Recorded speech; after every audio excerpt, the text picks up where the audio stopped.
Good afternoon, everybody. You're probably catching this a little bit late.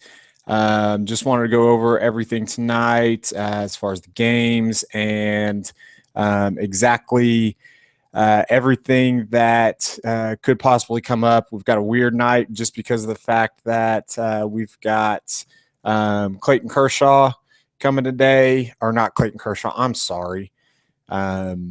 Max Scherzer. We've got the Blue Jays facing a lefty in the Rogers Center. We've got the Rockies and the Diamondbacks squaring off in Arizona.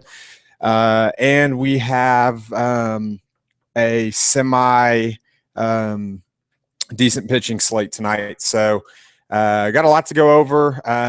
Couple things want to touch on here real quick.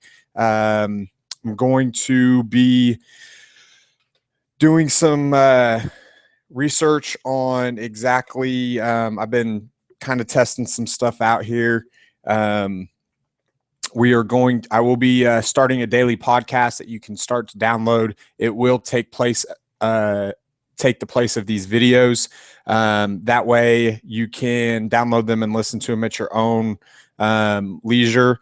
The videos are going to start being more of a live question and answer session when people come in. It's going to basically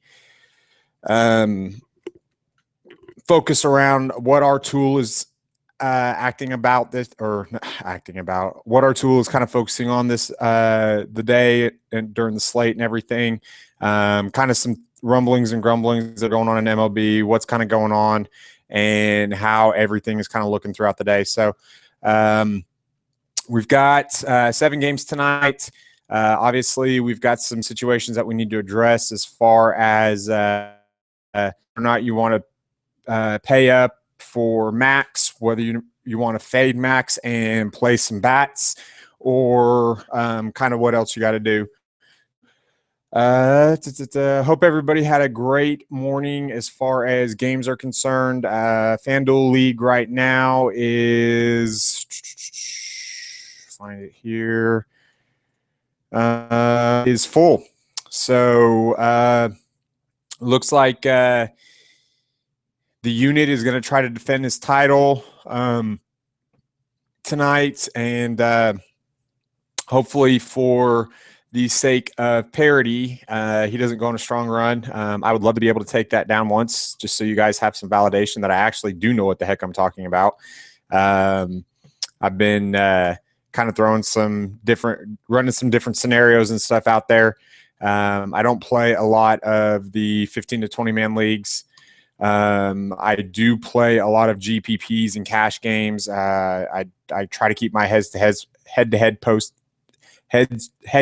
posted, but they do get taken up here pretty quick. So my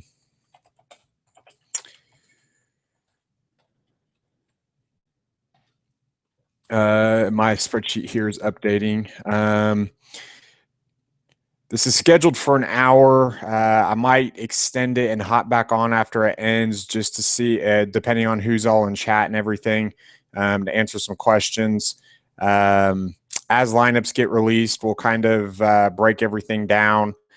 We do have some lineups that have been released. I'm going to go over those games first, just because they're obviously the earlier ones, and we've got some situations, like I said, that we do have to address. We do have a weather concern, it looks like. I'm trying to look at it. Guys, MLB, more than anything, you really do have to pay attention to the weather. Yeah, it looks like there's a 20% chance of rain around 7 o'clock, but that increases to about a 57, it looks like. Chance of rain later on, and it's something that you want to be aware of, especially if you're playing Max Scherzer in cash games. So I follow a couple people on Twitter as far as weather updates are concerned. And guys, if you're not utilizing Twitter, it is a great source to that's how I project my ownership. Is I kind of listen to the banter throughout the day. I interact with a lot of guys and try to figure out exactly who people are on, what they like, what they don't like, whether it's worth it actually fading plays that are going throughout the day. So with only 7 games, it's kind of, you're looking at a little bit higher of an ownership percentage in all the other games. I think some of the guys this morning were 75 to 80% owned in games, which made it extremely difficult to get any sort of separation and move up the board. So if you didn't have that Cleveland Tampa Bay game or the Giants Marlins game, you were looking at chasing leaders throughout the whole afternoon. So all righty, let's see here. First game of the afternoon or the evening, we are going to go to Toronto, and we have that situation again. It didn't work out for us the other night, but we have the Toronto Blue Jays facing a lefty in the Rogers Center.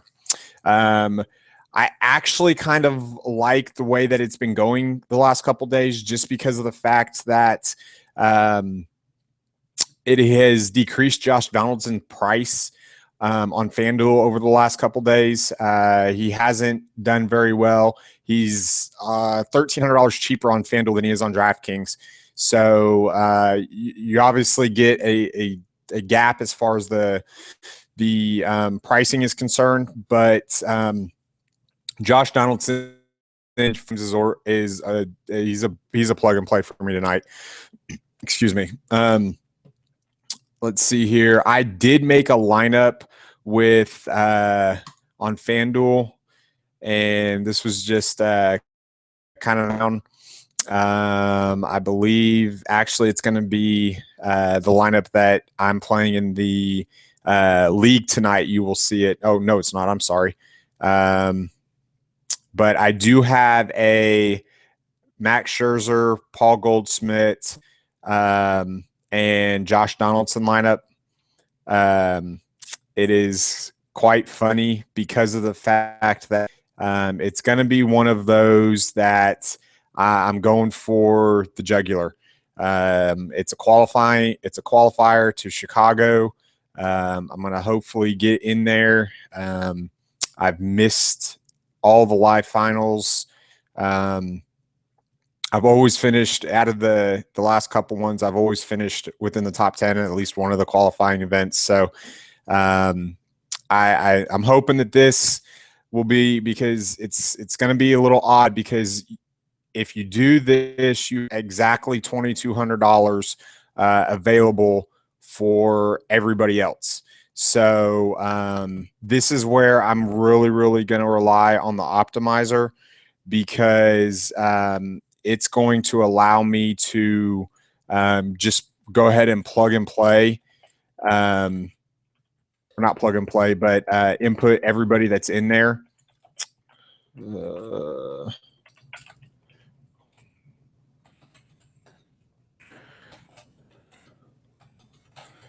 I've been playing around with the lineups a lot today, just to see kind of what different kind of combinations that you can get and come up with. And that's something that I always suggest doing is if you've got time throughout the day, kind of go through there, mess around, see what you can find, see what opens up, and try to make it to where you have the sometimes these crazy lineups where you're like, how could a guy actually play that? They end up winning. Sometimes it's one of those that you're like, there's no way that somebody would even think to have played him, and they end up pulling it out and going through. So geez, I wish that Padres lineup would come out. Let's see here. Let's see what the optimizer comes up with.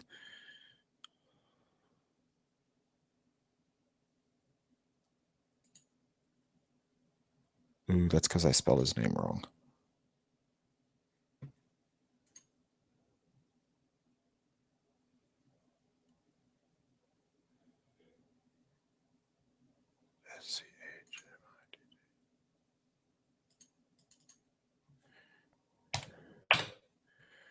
Let's try this one more time. Okay. Back to the Blue Jays game here. Matt Boyd is a 160 favorite right now. It looks like that has actually been increasing throughout the day, which is a good sign. I think Wade Miley is going to get shelled. So fade the Blue Jays at your own risk. All the way through the lineup, 1 through 9, they're all in play. Some of the value that's in that lineup that'll help you fit in either Max or the bigger bats. Danny Valencia is 2.7K. He's the cheapest one out of that whole lineup, and that's pretty much to be expected, just because of the fact that it's the Blue Jays at home. So with DraftKings, or sorry, with FanDuel's algorithm, it makes it really easy for you to kind of capitalize off the previous days, whether a player's been struggling or whether a player's hot and the price tag just hasn't caught up to what they've been performing through. That's something to take advantage of. And but you got Danny Valencia, he's 2.7K. Chris Colabello's 3.1K, hitting 5th. Then you've got Kevin Plart, 3K, and Devin Travis at 3K as well on DraftKings. So on FanDuel, or sorry, that was on FanDuel. On DraftKings, looks like the best value is going to be Chris Bell at 3.3. And then you've got Danny Valencia at 3.4K. So it's going to be really, really hard. You're not going to find a lot of Blue Jays 6-player stacks without them completely, totally fading Max Scherzer on DraftKings. So as far as the Boston Red Sox, I like Xander Bogaerts tonight. He's in a good spot. Let's see here. I've got a bunch of notes here and stuff.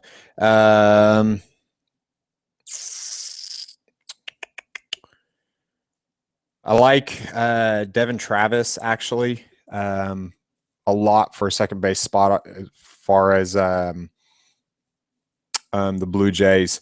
Other than that, maybe Brock Holt if you're going to go away, but not a lot of else to like.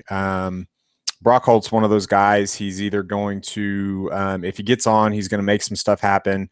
But the Red Sox right now, they're struggling. They don't have a very conducive lineup, how they have got their team built, and it's definitely showing. So the Blue Jays, I think, are going to win. As far as a GPP, if you want to roll out Matt Boyd, I don't have a problem with that at all.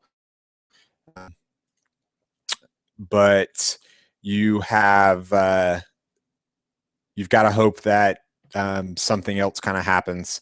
So, and you've got to make sure that you absolutely nail all of your hitting.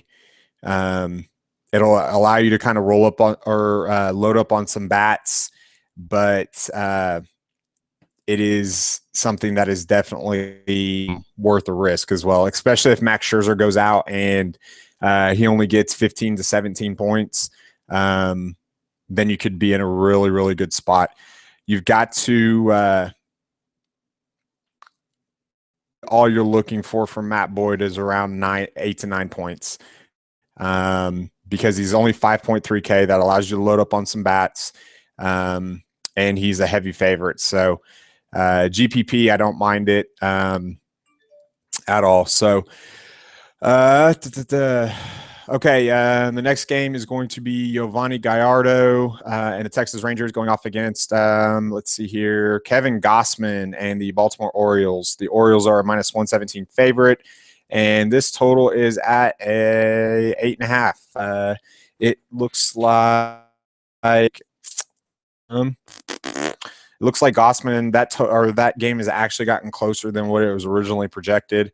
Gossman opened up at like a 133 favorite. So all the bats are in play here are going to be obviously for the Rangers. We've got Odor and Moreland and Prince Fielder. If you're going away from Edwin Encarnacion. Josh Hamilton's an interesting play. He usually typically crushes righties. Shin-Soo Choo is a good pivot in the outfield as well. He's at 2.7K. He'll kind of help you out. Robinson Chirinos had a good game last night. So I believe it was last night. I'm looking here.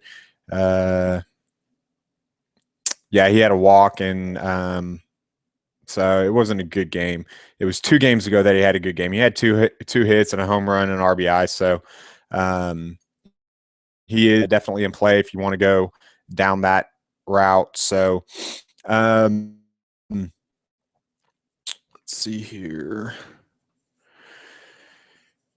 Of course, Giancarlo got Player of the Month over Otto. That's not cool. Let's see, for the Orioles, I'm not paying up for Manny Machado. Not saying he's not in a good spot. It's just I'm either going to save $500 and go to Josh Donaldson, or I'm going to pay up and go to Nolan Arenado at 5.1. So Jimmy Paredes, he's in a good spot. I think he homered again last night. And, yep, he sure did. He had 2 hits and a home run and 2 RBIs. So he's in a good spot going against Gallardo. I love Chris Davis. He kind of had a stinker last night. Had him everywhere. And I'm not paying for Chris Davis for him to get 1 hit and no RBIs. So if you get Chris Davis in your lineup, you need home runs. So Matt Wieters, Chris Parmelee, JJ Hardy, they're all in play. David Lowe is actually a favorite of mine when he's in the starting lineup. I don't care if he's batting 9th. Every time that I end up playing him, I end up doing very, very well. He does very well for me. So and then you've got Ryan Flaherty. He's actually a good second baseman.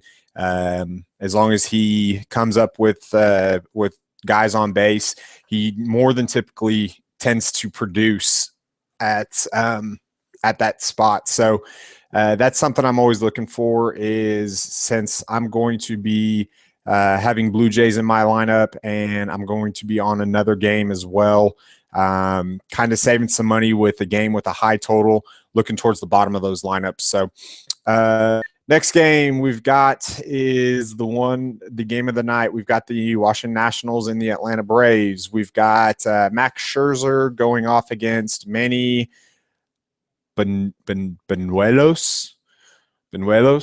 Okay. Bryce Harper, Dan Noza, they're all in play. I don't like Escobar. If I'm going to punt, I'm going to punt all the way down at third base in GPPs. Tyler Moore at first base is not somebody that's on my radar. I'll go somewhere else for first base if I'm going to go low. As far as the Braves, if you are fading Max Scherzer, it is because you are thinking that in this Braves lineup could get night. I don't know where, but I'm not even going to go out on the limb like I did with Chris Sale and say that Scherzer is going to blow up. And what I mean by blow up is actually allow like 5 or 6 hits with a home run and 3 runs scored or something like that and 2 walks. They don't have a lot of history against them. The one guy that does actually is AJ Przinsky. He's 11 for 33 with a home run off of him. So if you're going to fade Max Scherzer, throw Przinsky in that lineup. So that's your BVP going against Max tonight. Let's see here. We do have the San Diego lineup out now. Let's see here. It's Melvin Upton Derek Norris, Matt Kemp, Justin Upton, Solarte, Jericho, Hedges, and Bond.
All righty, we're back, I think. So let's try this again. I really don't know where I left off. So we're going to start over with the Washington Nationals game. Scherzer's a minus 185 favorite. We've got, by our sheets and our projections this afternoon, we've got Scherzer projected well above any of the other pitchers that are actually going tonight. It's almost kind of ridiculous, to be quite honest.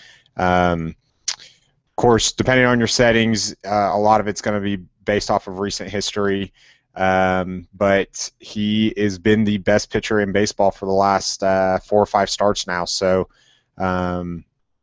obviously he had that no-hitter that should have been a perfect game, and for that reason I'll never play Jose Tabata again. I think that was Bush League. But you've got Kazmir, Gallardo, Elias. I've got a little sneaky GPP play for you guys here in a little bit. But that Nationals lineup is Span, Espinoza, Escobar, Harper, Ramos, Ugla, Tyler Moore, and Michael Taylor.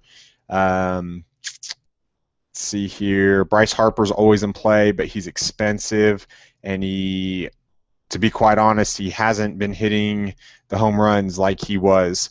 I think the last time he hit a home run was on the 21st of June against the Pirates. So in the last 2 weeks, basically, he's hit 4 home runs with 11 RBIs. So he's kind of cooled off from what he was doing, but with Max throwing the way he's throwing, then you can kind of understand that it's not as needed. Max Scherzer is actually the only Washington Nationals pitcher that I will roster, and that's just because for some reason he kind of takes matters into his own hands. He's really, really, really good as far as getting ground balls right at people. He doesn't have a lot of those like seeing eye singles against the shift that are cued down the third baseline against a left-handed hitter. So the Atlanta Braves, if you are going to fade Max Scherzer in a GPP, because he will be the highest owned cash game player or pitcher of the night, and as far as a GPP is concerned, he's going to be either first or second. You want to have AJ Pierzynski in that lineup. He's 11 for 33 with a home run off of Pierzynski, which is quite nice. Be careful of the weather in that game. Keep watching Twitter. Keep watching updates, and make sure that that game is going to be good to go as far as pitchers are concerned. That might actually drive Max's ownership level a little far down, or down a little farther. So the next game of the night, they actually moved this start up an hour to, I think, they've got something going on after the game. So normally where games will start at 7:15 or 7:10 in St. Louis, this one's actually starting at 6:15. We've got the San Diego Padres versus the St. Louis Cardinals. That run total is at a 7.5 right now. Looks like Tim Cooney is getting the spot start. He's at a -119 versus Tyson Ross. And guys, Tyson Ross is actually a very, very good pitcher. He produces a lot of ground balls and a lot of swinging strikes. He's got one of the nastiest sliders that I've ever seen in baseball going right now. And when that slider's on, then it can create some havoc and create some problems. So as far as bats out of this Padres lineup, you've got Melvin Upton at 2.2K. He's minimum salary all across the industry. He might be one of those sneaky little GPP plays to unlock some of the bigger bats, or Max Scherzer. You've got Derek Norris, who is one of those mid-tier catchers, but he is facing a lefty, so he's batting second. Not saying that he's not a good play. Typically, that's a situation that we like to play him in. But if I'm going to spend around $3,000 for catcher, I'm either going to go down a little bit or I'm going to go up a little bit for catchers that are in good spots. So Matt Wieters is 3.2K. Let's see here. Russell Martin's 3.4. I'm trying to keep within that 200 range.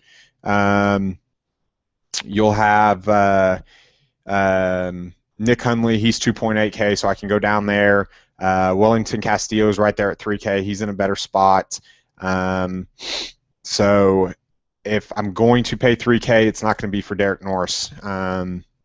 As far as the Cardinals, I will be targeting. Let's pull up Ross's numbers versus right-handed and left, or versus righties and lefties here.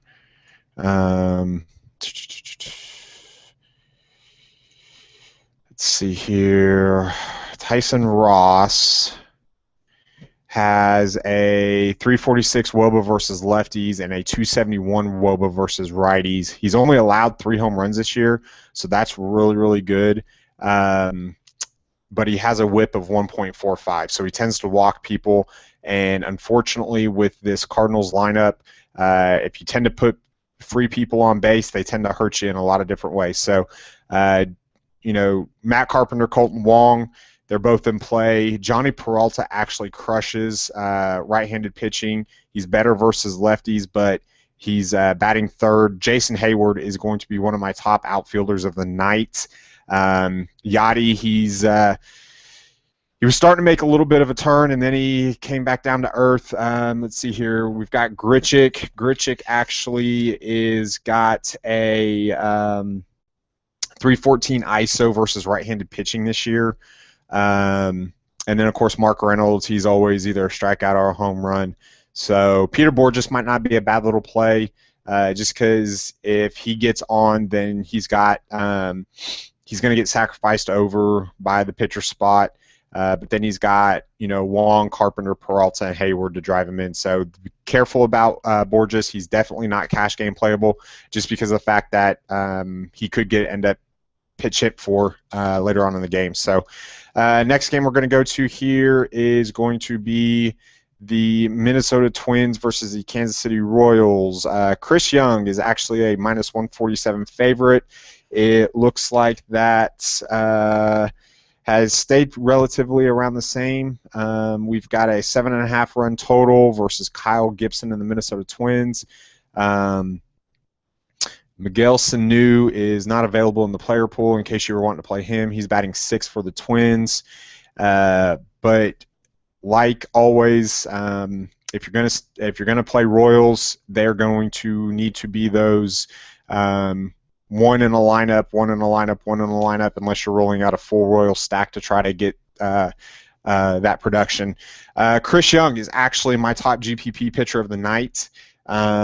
He's got that spacious ballpark in Kansas City, and he's been pitching very, very well. He's like 6'10".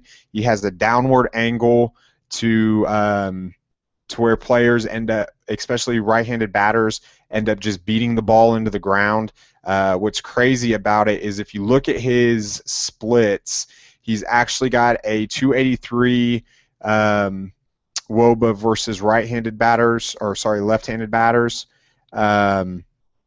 versus a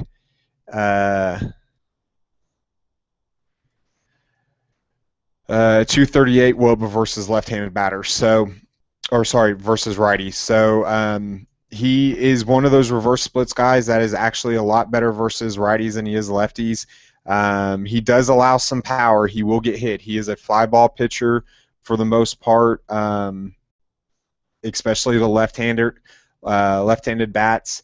But he does allow you to have some salary relief, and I could see him actually going 6-7 innings, getting a couple strikeouts. He does have a low K percentage and a low K per 9, but with only a 204 BABIP and a .99 WHIP, he doesn't find himself getting into a lot of trouble. So he has been pitching over his head. The regression monster will be coming for him. I just don't think it's tonight against the Twins. So Chris Young is actually my GPP special of the night. He might only get me 9-10 points on FanDuel, but those 9 or 10 points are going to be good enough to get me some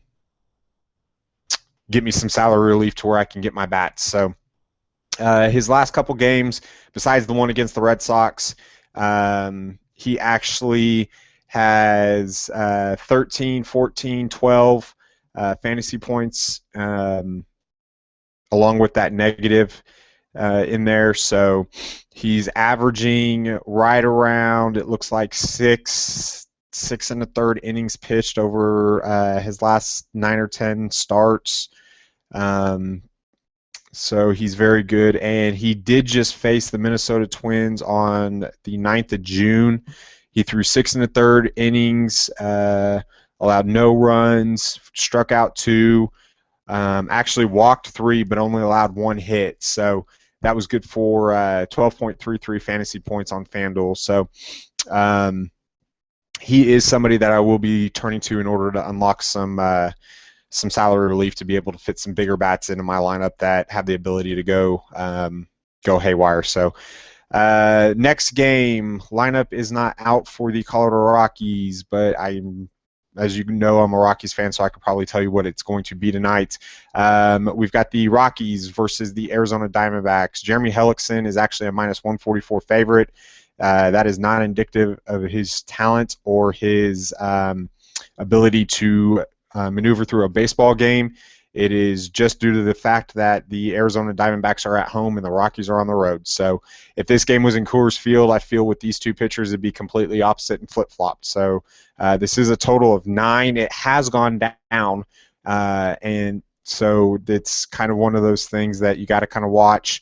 But the Diamondbacks have Nick Ahmed going. He's one of my value shortstops of the night. He's hitting at the top of that lineup, followed by A.J. Pollock, and then the top first baseman, as far as I can see on my sheets, is going to be Paul Goldschmidt. Then you got Yasmani Tomas, Wellington Castillo, Aaron Hill, who went yard last night. then David Peralta and Chris Owings. Remember, Chris Owings went from shortstop eligibility over to second base. So you've got some kind of relief over there. So Jeremy Hellickson.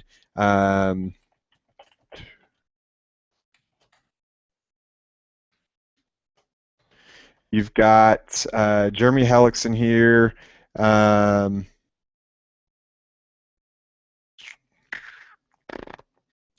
Pulling this up. He strikes out about 7.5 batters per 9 innings. But he is allowing a 316 WOBA versus right and a 396 WOBA versus left. He's allowed 9 home runs to right-handed batters and 4 home runs to left-handed batters. And just to let you know, the Colorado Rockies are hitting a robust, they've got a 336 WOBA versus right-handed pitching this year with a 181 ISO. So that's always going to be in play for me, especially in a hitter's ballpark. So the Rockies lineup will probably be something like this. It'll probably be Blackmon, LeMahieu, Tulo, Cargo, Nolan. Cargo and Nolan might flip-flop, but I think Weiss might leave Cargo in there at the cleanup spot just to make sure that he splits up the left-handed bats, because then you got to turn around and you've got Paulson after Nolan, and then it's going to be Hundley and then Barnes and then Chris Russin. So Hundley's only 2.8K. He's in a good spot. He'll be hitting 7th more than likely. Ben Paulson is a nice, cheap first baseman in a good hitter's ballpark. He's got a 364 WOBA versus right-handed hitters this year, with a 221 ISO, which is still great but not outstanding.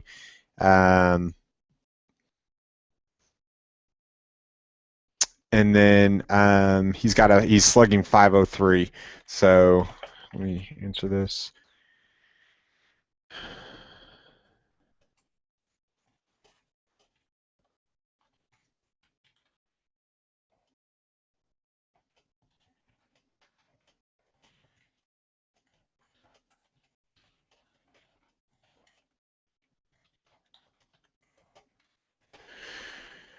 Okay, yeah, I'll get to some cheat strategies here in a minute. We're gonna kind of fly through this last game here.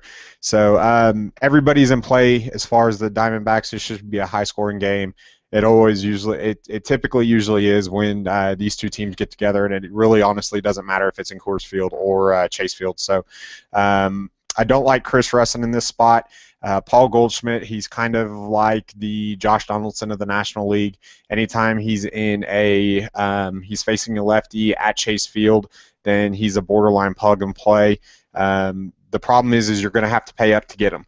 So if you're going to do that, then you're going to need to find some value, and you're going to have to hit on it. I don't mind fading him in cash games. If you're going to play him in GPPs, pick and choose your spots.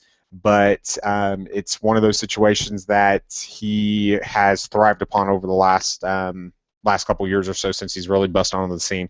One of the reasons, actually, let me get into this real quick. Somebody asked me the other day, who would you rather pay up for, Paul Goldschmidt or one of the Blue Jays bats, or Nolan Arenado? And here is the difference. I think he threw in Giancarlo Stanton as well.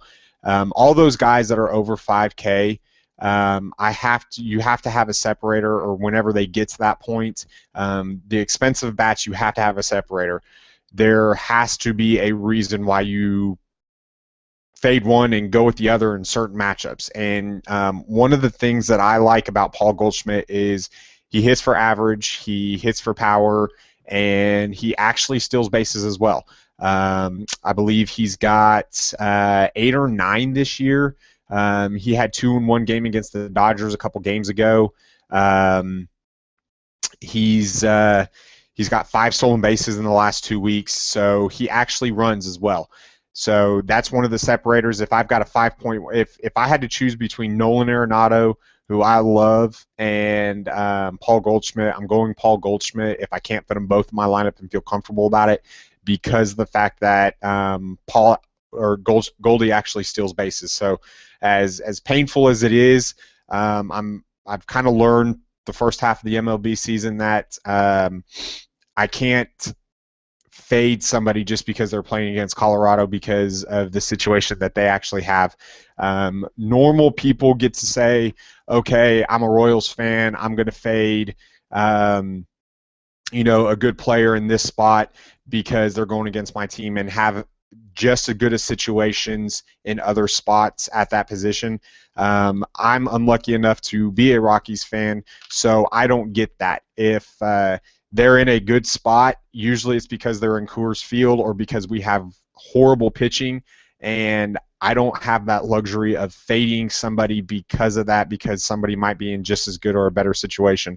So that's always something to take into account and consideration, and it's one of the things that actually goes into my article that's coming up, is separating your fandom from your decisions, because sometimes as much as we like to, or we don't want to admit it, we do tend to pick players with our hearts. So last game of the night, we don't have a lineup for the Mariners, but we've got the Seattle Mariners and Ronis Elias versus the Oakland Athletics and Scott Kazmir. Kazmir is a -150 favorite.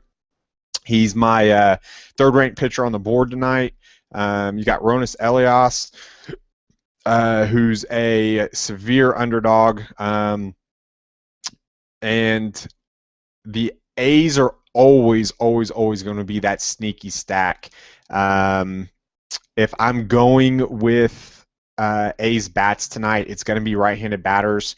He just allows more power to righties than he does to lefties, and so I'm going that situation. I'm going to go Ben Zobrist. I'm going to go Billy Butler, Josh Phegley, Brett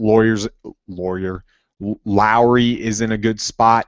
So if I'm targeting Oakland A's, which might help you separate yourself from these GPP contenders, if you've got to plug in, if you're plugging in players and you like a lot of your lineup and you're trying to find value because of the way that the A's are priced, it might not be a bad idea tonight to actually look to them first.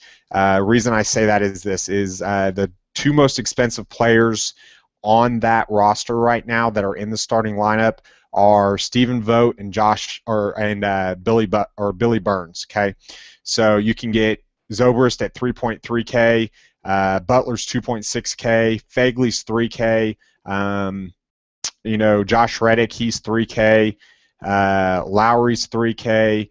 Kana is 2.6, and Marcus Simon is, or Simeon, however you pronounce it, is 2.2K. So those aren't bad pivots if you're going to do it, because there could be some runs to be had. But if you're going to go power, go with the power bats, the power righty bats for the A's. As far as the Mariners are concerned, Kazmir is, like I said, he's my third-ranked pitcher on the board tonight. If you're looking at it and looking deeper, he's got a 8.5 K per nine, 22% K percentage. It's a 288 WOBA versus righty, a 269 WOBA versus lefties. You're looking at 5 home runs to righties, 2 to lefties. So if I'm going anywhere, I'm going with the Mariners, it's going to be Nelson Cruz, and that is probably it. Just because I don't like a lot of the situation that they're in. Seth Smith is probably not going to be in the lineup tonight. Austin Jackson will probably be in the lineup, but the Mariners' offense has been horrible lately. So Kazmir, if you're going to fade Max, Kazmir might be the first option to be able to have a nicer upside, and then kind of go down to Chris Young, depending on how your lineup kind of goes and feels out. So, guys, that's the breakdown of the games. kind of a couple strategies that I'm looking for tonight. Cash games are pretty straightforward.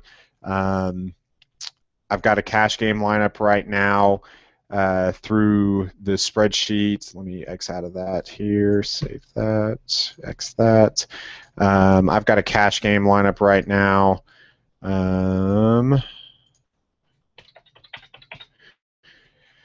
Got Max starting out. It's got Nick Hundley in there.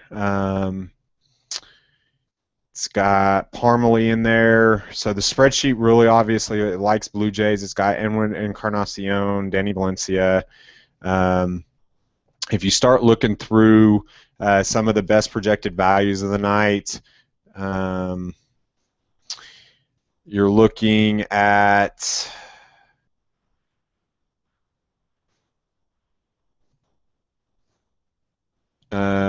Odor is your top projected value. He's actually been doing very, very well lately. Mike Moustakas is a third baseman at 2,700 that you can actually get some nice production out of. Jed Jerko is not a bad second base option. He's projected up there a little bit.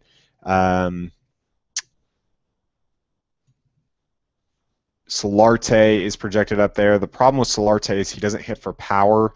And when I'm building GPP lineups, I have to have power in my lineup. There's no question about it. Because if you don't have it, then you're not going to win in GPP. Very, very rarely if you look at lineups, do you see people that actually win GPPs or place in the top 10 that don't have at least 2 or 3 players that have actually gone and hit home runs that night. So, and most of the time, if there's a player that's double-donged, it's going to be in the top 10.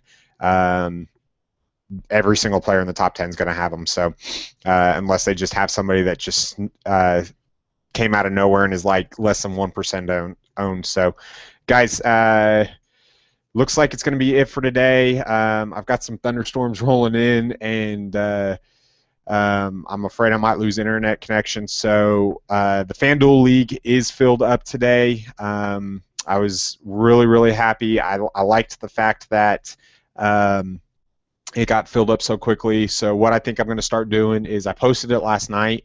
I'm going to start posting them every day at night. So start looking for it depending on what's going on. Obviously, is going to depend on the time it's posted. I usually post in the Google Plus page that it has been posted, and I'll post the link in there as well. So make sure that you are checking that out. Guys, interact with me. I know you guys have sent some questions to me. I promise you I will be getting to them. It has been crazy, as always, and with the split slates on Wednesday and Thursday, I try to get you guys as much information. That's why I only do a couple, or the morning games, and I split it up. I've been working on trying to get the podcast ready. That way we can bring to you all the good things, and you can basically not have to worry about zapping a phone battery. You can just download them and jump on there. It'll be on Podbean, so start looking for that. It should roll out. I'm hoping it rolls out Monday.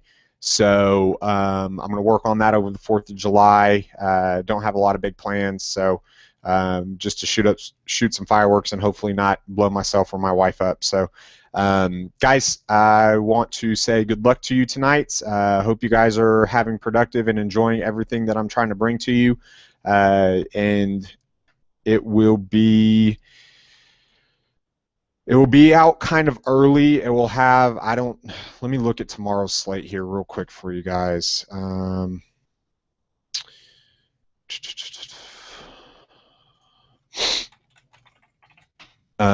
Just because I've got some stuff going on in the morning, I want to make sure that I get everything to you. Yeah, wait, we've got one game that's going to be at 1:20 tomorrow. That's going to be the Marlins and the Cubs, which now kind of sucks because I love playing Jason Hamill at home, especially against that Miami Marlins team. He could end up just absolutely dominating them. So that game won't be in it. Looks like everything is the Washington-San Francisco game starts at 5:05 Eastern. So we'll look and see how they divvy up the slates and stuff, and then we'll kind of go from there. But everything will be out kind of early tomorrow, so and everything will be kind of together. So, guys, have a good afternoon, good evening, and as always, look to capitalize off of chaos and turn chaos into cash. And I will talk to you guys shortly.